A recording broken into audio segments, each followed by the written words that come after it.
여러분께서는 지금 경제학자 곽수종이 보는 새로운 시사, 곽수종의 뉴스 정면 승부와 함께하고 계십니다.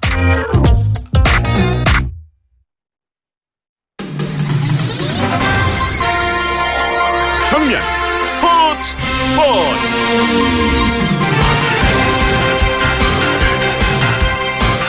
오늘 하루 동안 스포츠계에 있었던 일 정리해서 말씀드리겠습니다. 스포츠 정면 승부 중앙일보 박민 기자입니다. 안녕하세요. 네, 안녕하세요. 이 청취자분 한 분이 9048번님인데요.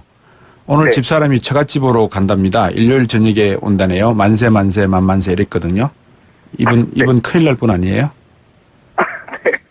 네, 사실 금요일 저녁에 또 오랜만에 자유를 얻으신 것 같은데요. 예. 네, 뭐 다시 돌아오시면 더 잘하시지 않을까 또 생각이 듭니다. 맥주 드시면서 스포츠를 보실 수 있다는 뜻인지도 모르겠습니다. 네. 어제 축구 경기를 보셨습니까? 네, 그 축구 대표팀이 어제 중국 창사에서 예. 그 중국과 그 러시아 월드컵 아시아 최종예선 6차전을 치렀는데요. 네. 우리나라가 한 수 아래로 평가받은 중국의 그 졸전 끝에 0대1로 졌고요. 예. 그래서 우리나라가 창사에서 그 참사를 당했다, 이런 말까지 나오고 있습니다. 네, 그렇군요. 이 많은 분들이 저도 이 보다가 짜증이 나서 확 돌려버렸거든요. 네. 이게 저는 솔직히 이렇게 중국 광중들이 우리나라 팀들에게 야유하거나 이런 거는 당연하다고 봐요.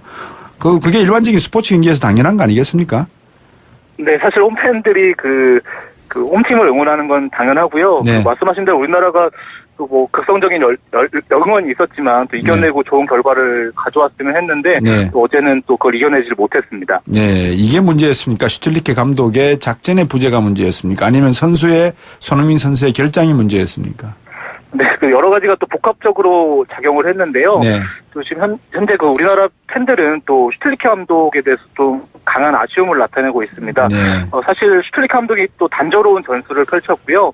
그리고 선수 선발에서도 또 일관성이 없는 기준을 유지하면서 네. 또 경기 전부터 팬들의 또 불만을 샀고요. 네. 또 말씀하신 대로 손흥민 선수 에이스로 평가받는 선수가 결장한 공백도 느껴졌습니다. 네. 월드컵 본선 진출하겠습니까? 이래가지고? 네, 사실 지금 우리나라가 3승 1무 2패로 네. 2위를 기록 중인데요. 네. 또 1위 이란에는 승점 4점 뒤져 있고 네. 3위 우즈베키스탄은 승점 1점 차로 쫓기고 있어서 네. 또 조 2위까지 주어지는 월드컵 본선행을 장담할 수 없는 처지고요. 예. 우리나라 대표팀은 다음 주 화요일에 서울에서 예. 시리아와 7차전을 앞두고 있습니다. 예. 어쩌면 슈틸리케 감독이 방금 말씀하신 전략의 부재가 아니라 여러 선수를 이렇게 약체팀을 상대로 해서 기용해 보다가 벌어진 실수다 이렇게 봐도 되는 거 아닙니까? 좀 양보해서. 네, 사실 그런 측면도 없지 않아 있는데요. 예. 하지만 최종 예선이 총 10경기고요. 네. 또 아무리 아시아 예선이지만 우리나라가 8회 연속 진출했지만 요즘에 평준화가 돼서 네. 거의 매 경기를 또 결승처럼 생각을 해야 되고 예. 사실 2차 예선부터 슈틸리케 감독이 지휘봉을 잡았었거든요. 예. 시험은 그때 마치고 이번 최종 예선 때는 결과로 보여줬어야 하는데 예. 사실 지금 6경기를 치렀는데 굉장히 고전하면서 네. 일각에서는 경질설까지 불거지고 있습니다. 예. 다음 경기가 시리아전이라고 하셨는데 지금 시리아는 내전이 6년째인데 이런 팀을 향해서 이겼다고 해도 별로 그렇게 기뻐해야 될 일은 아닌 것 같아요. 네, 시리아가 현재 6년째 내전 중이고 예. 무려 50만 명 이상이 목숨을 잃었고요. 그러니까요. 시리아가 현재 홈 경기를 치를 수도 없는 상황인데요. 그런데 어제 또 시리아가 우즈베키스탄을 원정에서 꺾고 또 2승 2무 2패로 조 4위를 기록 중이고요. 예. 또 여기에 시리아 선수들이 또 우리가 할 수 있는 최소한의 일은 또 우리를 밀어주는 국민들에게 또 몇 시간 동안 기쁨을 주는 것이라면서 비장한 각오라서 예. 또 우리나라도 또 마음을 단단히 먹고 맞서야 될 것 같습니다. 자, 농구 쪽으로 한번 옮겨볼까요? 프로농구에서 김주성 선수, 옛날 축구 선수에 김주성 선수가 있었는데 농구에도 김주성 선수가 있네요. 네, 부산에서 활약했던 야생마라 불린 축구 선수 김주성 선수도 있었고요. 예. 원주 동부의 38살 포워드 김주성 선수도 네. 또 세월을 거스르면서 활약 중인데요. 네. 또 서장훈, 최승균에 이어서 역대 3번째로 만점 돌파를 눈앞에 두고 있습니다. 네. 또 이번 주 일요일에 SK와 정규리그 최종전을 갔는데요. 예. 또 3점만 더 보태면 대기록을 달성하게 됩니다. 아니, 우리 박민 기자는 제가 총각으로 알고 있는데 어떻게 옛날에 김주성 축구 선수 야생마를 아세요? 네, 제 나이 또래 선수인데. 네, 예전에 또 김주성 축구 선수가 또 대한축구협회에서도 네. 임원을 지내서요. 아, 그러셨구나. 또 그때 또 예. 김주성 프로농구의 김주성 선수는 어떤 선수입니까? 네, 김주성 선수는 프로에서 그 15시즌째 뛰고 있고요. 네. 또 3차례 우승을 있습니다. 예. 그 김주성 선수 어머니가 그 예. 소아마비 후유증이고요. 예. 또 아버지가 다리가 불편한데요. 아. 그래서 어릴 적에 가족들과 단칸방에서 지낸 적도 있었는데 네네. 또 가족들만 생각하면서 그 농구에만 매진하면서 예. 또 기록의 사나이로 거듭났습니다. 예. 이 농구 경기 청취자분들에게 조금 그 재밌게 보실 수 있도록 설명을 드리면 올해 38살에 포워드라 그러지 않습니까? 그죠? 네. 그 김주성 선수가 말입니다. 그러면 예. 농구 경기는 5명으로 하는데 키가 제일 큰 사람을 센터로 놓고 그다음에 몸이 좋고 키가 중간 정도 되는 사람을 파워 포워드 그다음에 또 무슨 포워드라 그러죠? 네, 그리고 슈팅력이 좋은 선수 또 스몰 포워드라 하고요. 스몰 포워드라 그러고요. 네, 예. 그리고 포인트 가드도 있고 슈팅 가드도 있고요. 예. 네, 최근에는 또 네. 미국 프로농구나 우리나라 농구에서도 네. 포지션을 파괴하면서 네. 이것저것 오가는 선수들도 있습니다. 그러니까요. 그런 걸 보면은 상당히 이 포워드의 역할이 축구로 치면은 센터 포워드 중간 옆에 있는 양쪽 날개 미들맨으로 지금 지칭해도 되겠다. 그죠? 네, 맞습니다. 그 포워드가 또 센터 밑에서 골밑과 외곽을 계속 오가면서 예. 또 이렇게 기름칠을 해준다고 해야 될까요? 또 네네. 그런 역할을 하는 굉장히 중요한 포지션이고 네. 또 김주성 선수가 또 동부가 동부산성이라 불리는데요. 네. 또 그런 높이를 책임져 주면서 네. 또 이런 그 농구의 기록을 써내려갔습니다. 예. 국가대표로 17년이라고 하는 것은 38살 선수로 현역이라고 하는 것은 대단한 체력 관리를 해왔다. 이렇게 봐야 되겠습니다. 그죠? 네, 그 대학교 때부터 국가대표로 17년 동안이나 뛰었고요. 네. 또 워낙 또 자기 관리에 철저한 선수라서 또 후배들에게도 귀감이 되고 있습니다. 네. 늘 이렇게 스포츠 관련해서 해박한 지식을 가지고 또 저희들에게 좋은 뉴스를 요약해 정리해 주셔서 고맙습니다. 고맙습니다. 네, 감사합니다. 네. 지금까지 중앙일보 박린 기자였습니다. 곽수종의 뉴스 정면 승부. 방송 들으시고 의견 있으신 분들은 지금 바로 샵 0945, 샵 0945. 짧은 문자 50원, 긴 문자 100원이 부과되는 휴대전화 문자 메시지를 보내주세요. 오늘 들으신 방송은 YTN 라디오 홈페이지와 곽수종의 뉴스 정면 승부 팟캐스트를 통해 다시 확인할 수 있습니다.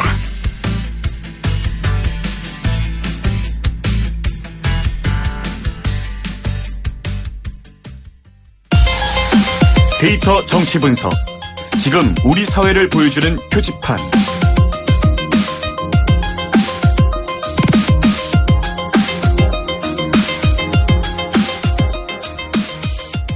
콘텐츠와 데이터로 정치를 분석해보는 시간입니다. 데이터 정치 분석 시간인데요.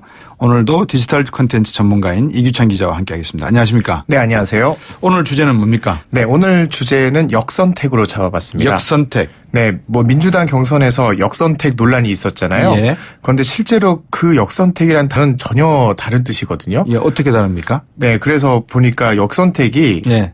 원래는 이렇게 내가 지지하는 후보의 상대편을 지지해서 예. 혹시 제가 싫어하는 후보를 떨어뜨릴 때 상대방을 뭐 다른 편을 지지한다고 이렇게 쓰였는데요, 이번에. 네, 네. 사실은 그게 아니고요. 예. 원래 역선택은 경제 용어로 예. 정보 비대칭, 그러니까 내가 더 많은 정보를 갖고 있는 사람한테서 예. 정보가 없는 사람이 거래를 할 때 불리하니까 예. 잘못된 선택을 하는 경우를 얘기하거든요. 예. 그러니까 전혀 맞지 않는 용어를 쓴 거라서 예. 실제 역선택의 경우가 어떤 경우인지 네. 이번에 정치에서 어떤 형태로 나타나는지 한번 오늘 네. 얘기해 볼까 합니다. 그러니까 이제 원래 역선택이라고 하는 것은 경제학의 전문 용어인데 예를 들어서 곽수종이라는 사람은 경제학 박사고 그렇죠. 이규찬 기자는 경제학 박사가 아니고 일반 이 데이터 분석을 하는 전문으로 하는 분이라서 경제 이슈가 나오면 제가 더 많은 정보를 갖고 있을 때 있단 말입니다. 그렇죠. 그래서 제가 항상 이규찬 기자보다 더 많은 경제 정보를 갖고 있기 때문에 제가 선택하고 제가 예상한 바대로 경제는 흘러가고 이규찬 기자가 선택한 바로 경제는 흘러가지 않기 때문에 늘 이규찬 기자는 저보다도 열등한 위치에 놓여 있게 되는 거죠. 그렇죠. 그게 이제 경제학에서 말하는 역선택의 의미인데. 네, 맞습니다. 제가 이거 주제 선택하면서 네. 속을 얼마나 떨었겠습니까? 번데기 앞에서 주름 잡을까봐. 아니 뭐 그건 아니죠. 네, 이게 예. 바로 역선택의 상황이 된 건데요. 저도 뭐 아직까지 뭐 예, 그런 경우가 많아서. 근데 정치에서 말하는 역선택이라고 하는 것은 이규찬 기자가 곽수종 박사를 정말 저 사람은 되면 안 돼. 이렇게 생각했을 때 일부러 되면 안 된다는 말을 감추고 나는 네. 곽수종 박사가 좋아요 하고 나한테 와서는 네. 트로이 목마처럼 네.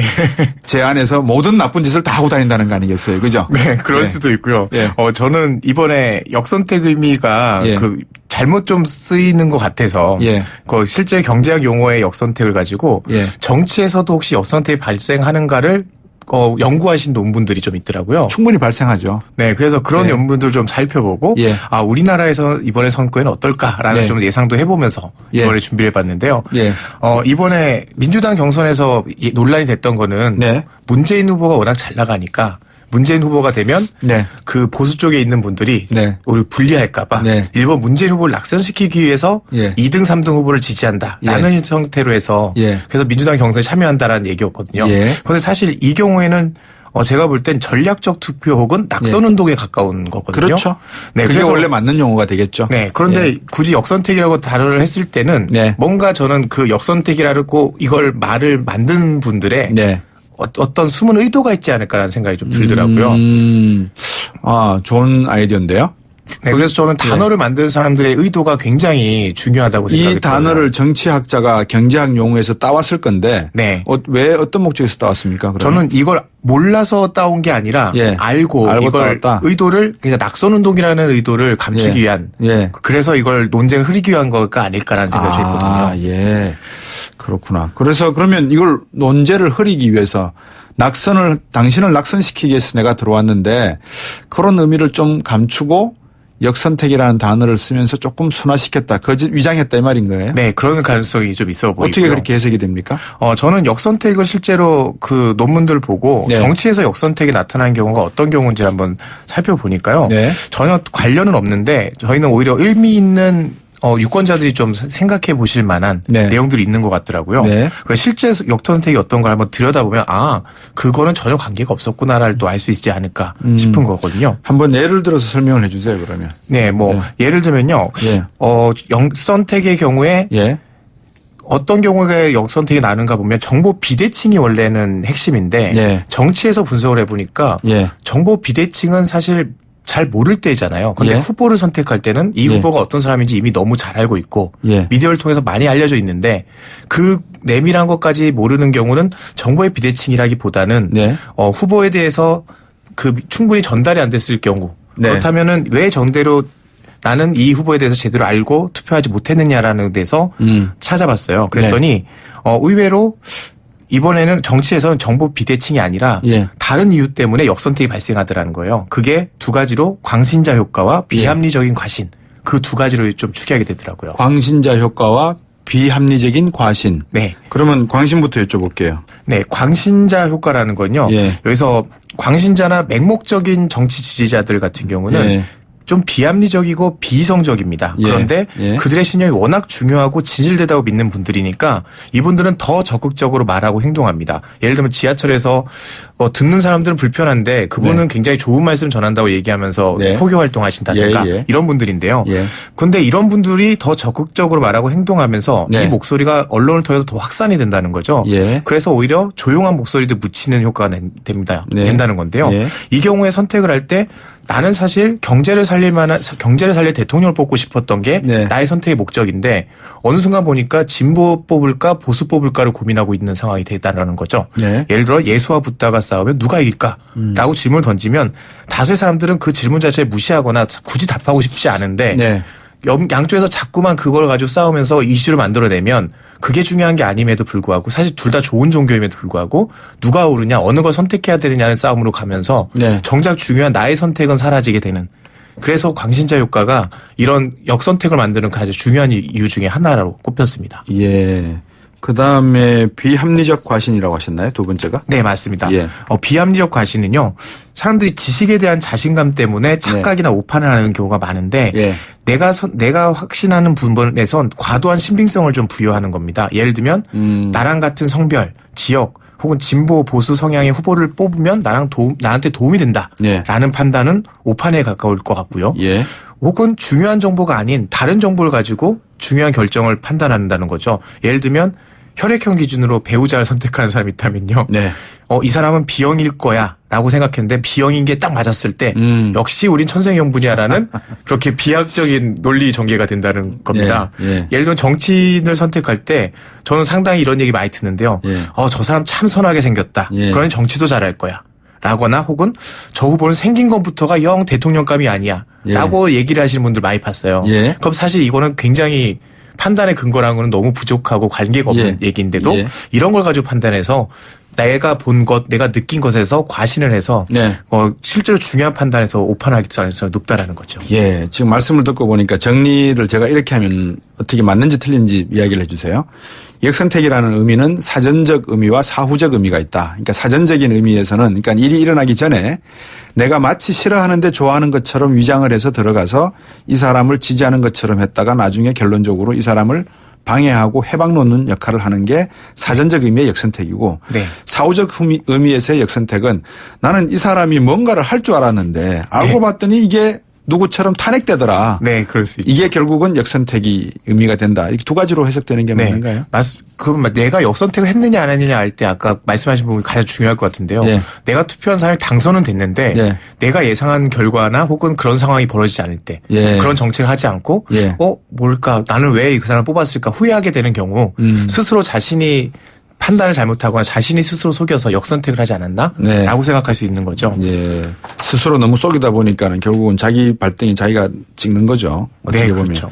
근데 이제 정보하고는 어떻게 연관을 지어야 될까요? 역선택하고. 아까 말씀드린 대로 그 정보는 사실은 다 있는데 네. 그 정보 중에도 어떤 중요한 정보를 가지고 판단해야 될까 해서 오류가 나는 경우가 있을 것 같아요. 예를 네. 들면 예. 내가 듣기 싫은 말 한마디 했다고 해서 예. 그 후보 이 사람 못 쓰겠어라고 그 사람을 찍지 않겠어라고 하고 어떤 후보는 다른 경제정책이나 모든 상황들이 이 대통령은 이 사람이 대통령이 된다면 네. 나에겐 도움이 안 되거나 혹은 예. 내가 지향하는 가치관과 맞지 않는데 예. 예를 들면 연령, 성별 이런 다른 어떠한 기준 때문에 예. 이 사람이 되면 될 거라고 오판할 수가 있다라는 거죠. 예. 그래서 합리적인 유권자들은 사실 이런 역선택을 할 가능성이 좀 덜어지는 사람들은요. 네.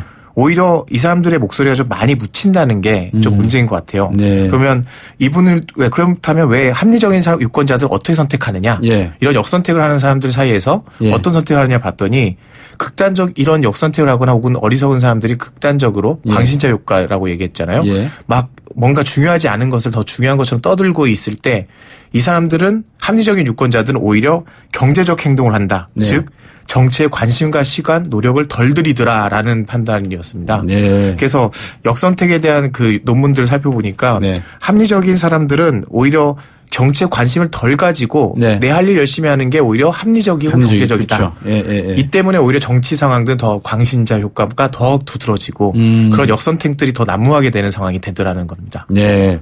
제가 아까 그 청취자분이 보내주신 문자 하나를 읽어드렸었어요. 예를 들면 이제 7321번님이 송영길 의원님은 천황폐하라고 하시는데 무슨 의미로 이렇게 제가 양승조 의원한테 질문을 드렸었거든요. 네. 근데 이게 제게 전혀 무슨 의미인지를 모르고 사실은 제가 읽어드려서 이걸 사과 말씀을 드리려고 했는데 방금 그 말씀을 해주니까 이 역선택의 경우를 빗대서 제가 지금 이걸 읽어드리는 거예요. 그러니까 네. 저는 뭔지를 모르고 읽었는데 네. 선택을 잘못한 거죠. 결국은 송영길 의원에게 자칫 잘못하면 오해가 갈 수 있는 정보를 만들어 준 것이죠. 맞습니다. 그래서 이게 역선택이 일어난 결과다. 제가 지금 설명으로 드리면서 네. 말씀을 드리면 될 것 같고 그러면 이게 이제 정보만 부족해서 일어나는 게 역선택입니까? 아니면 다른 내용도 이 역선택이 안에 포함되어 있습니까? 정보만 아니라면 다른 어떤 것이 있을까요? 사실 아까 광신자 효과를 얘기하면서 네. 사실 포퓰리즘적인 선택을 할 때 사람들이 내가 듣기 좋은 말 혹은 나의 감정이 움직이는 말에 움직이는데 네. 사실은 내가 뽑고 싶은 건 우리나라 대통령이 네. 나라를 잘 다스릴 대통령 네. 혹은 내게 도움이 대통령이잖아요. 예. 그런데 사실은 어느 순간 내가 좋아하는 사람 뽑고 있는데 네. 그 사람이 나한테 도움되는 사람인지 잘 모르게 되는 모르죠. 그런 경우가 생기는 거죠. 네. 그게 아까 심리적인 요인들이 좀 큰 것 같고요. 네. 그리고 이 아까 경제적 선택을 하는 사람들의 경우에는 네. 정치에 시간을 들이거나 노력을 하는 게 별로 도움이 안 되더라. 네. 그러면 차라리 그냥 이 시간에 내가 내 연봉이 올라가고 내 예. 삶이 좋아지려면 정치에 관심 끊고 내 할 일 하는 게 낫더라. 예. 라고 해서 정치 무관심증으로 오히려 빠질 가능성이 높아진다는 거고요. 예. 저는 이런 논쟁이나 아니면 끊임없이 역선택이 나올 수 있는 역정보들을 만들어내는 과정 자체가 어떤 면에서는 일반 사람들이 합리적인 사람들이 정치에 덜 관심을 가질수록 네. 어떤 분들은 이 정치를 더 자기 마음대로 깔아가기가 더 유리해서 예. 이럴 수도 있겠다는 생각이 들더라고요. 예. 그래서 여기에 대해서 혹시 대책이 없을까 좀 또 많이 찾아를 봤더니 네. 여기서 논문들마다 대책에 대해서 좀 뭔가 모호한데 네. 그중에 하나가 미디어의 역할을 이야기합니다. 아, 언론의 역할요. 네. 예. 언론이 주로 취사 선택하는 그 아젠다를 보면 예. 광신자 효과에 더 부각시키거나 거기에 맞는 것들을 선택한다는 거죠. 주로 네. 막말 같은 걸 보도한다든가 예. 말꼬투리 잡아서 어떤 논쟁거리를 보도하지 예. 정작 중요한 아젠다나 정책 같은 거는 그렇죠, 그렇죠. 소홀히 한다라는 거죠. 예. 예. 그래서 미디어들이 이런 효과들을 좀 제한하고 역선택을 방지할 수 있는 역할들을 좀 미디어가 좀 해줘야 된다라는 지적들이 좀 많았습니다. 근데 지금 전에도 제가 갑자기 말씀하니까 곽수영 뉴스 정면 승부에서도 미디어의 역할이 오히려 역선택을 부추기는 쪽으로 좀 가고 있다라고 말씀을 드렸거든요. 네, 이게 언론이 좀 반성해야 되는 일인데 맞습니다. 어떻게 하면은 언론이 이런 리스크를 위험도를 줄일 수 있겠습니까? 사실 미디어가 가장 그 유리한 위치는 선거로부터 자유롭다라는 겁니다. 선거로부터 자유롭다요? 네, 그러니까는 국민들의 투표와 관계 없으니까 예. 오히려 포퓰리즘에서 자유로울 수 있는 게 미디어 역할이니까 예. 더 그 중심을 잡고 아젠다 세팅을 해줄 수 있지 않을까라는 생각이 드는데 예. 이게 그렇게 쉽지는 않겠죠. 그래서 예. 미국의 논문들을 몇 개 찾아보니까 네. 저는 흥미로운 논문 중에 하나가 예. 로비스트의 역할을 굉장히 긍정적인 역할을 한다라고 뽑더라고요. 예. 로비스트가 어떤 그렇죠. 긍정적 역할을 하느냐라고 보니까 아마 좀 우리가 뉴스에서 접한 거는 로비스트가 굉장히 나쁜 사람을 많이 좀 나오는 경우가 있는데 네. 미국에서는 결국 기업들이 네. 자신의 이익을 위해서 네. 정치로 인해서 뭔가 잘못된 선택이나 휘둘리지 않도록 꾸준히 정책이 수행되도록 기업들은 자신의 이익에 부합하게 해서 꾸준히 로비를 한다라는 거거든요. 네, 네. 그래서 예를 들면 테슬라 같은 경우는 전기차를 팔기 위해서라도 네. 신재생 에너지, 태양광 이런 방향으로 네. 정책이 가도록 예. 계속해서 로비를 해서 자금을 써서 그런 정책이 유지되도록 노력을 한다라는 건데 네. 이런 노력들이 정치권과는 이해관계가 좀 분리돼 있기 때문에 네. 이런 제3자의 기업이나 예. 미디어의 역할들이 예. 어떤 면에서 이런 균형을 잡아준 역할을 한다라는 걸로 나오더라고요. 예, 방금 이제 말씀하신 그 로비스트라고 하는 게 경제학에서는 대리인 이론이라고 있습니다. 그러니까 이제 기업이 역선택을 최소화하기 위해서 나보다도 더 많은 능력, 정보를 가지고 있는 대리인을 통해서 여러 가지 일을 대신하도록 하는 건데 정치에서도 사실 대리인 역할을 할 수 있는 사람이 있으면 좋지만 정치는 직접 자기가 발로 뛰어야 되지 않습니까? 그죠? 그렇죠. 그래서 이제 역선택의 문제가 가장 본질적인 문제로 비춰지는데 어떻습니까? 이게 현재 정치, 합리적인 정치가 결국은 실현되기에는 좀 어렵다 이렇게 봐야 되지 않겠습니까? 네, 저는 그 아까 로비스트 사례에서 제가 느낀 게 뭐였냐면 네. 왜 로비스트가 건전한 기능을 할 수 있느냐면 투명하기 때문이라고 느꼈어요. 네. 그러니까 정치 자금이 어디서부터 와서 어떻게 쓰이는지 네, 네. 조금 쓰라는 게 아니라 투명하게 쓰고 네. 그 활동들이 다 투명하게 공개되면 네. 어떤 면에서는 더 많은 사람들이 자기의 그 신념에 의해서 행동을 하고 대신 거기에 책임지는 네. 그러다 보면 어떤 뒤에서 꼼수를 부리거나 어떤 단어를 왜곡해서 쓰거나 하는 네. 사람들의 의도를 좀 무산시킬 수 있는 그게 도움이 되지 않을까 싶습니다. 예, 미국 워싱턴 DC에 가보시면 로비스트들의 명단이 들어있는 책이 있는데 그게 옛날 서울시 전화번호부 책 있잖아요. 네. 그 정도 되는 두께로 창립한 사람이 누구고 1년에 예산 얼마 쏟고 하는 내용이 다 나와 있거든요. 그런 사회가 언젠가는 또 우리나라에도 돼야 되지 않겠나 생각이 듭니다. 오늘 말씀 잘 들었습니다. 네, 감사합니다. 디지털 콘텐츠 전문가인 이규찬 기자와 함께했습니다.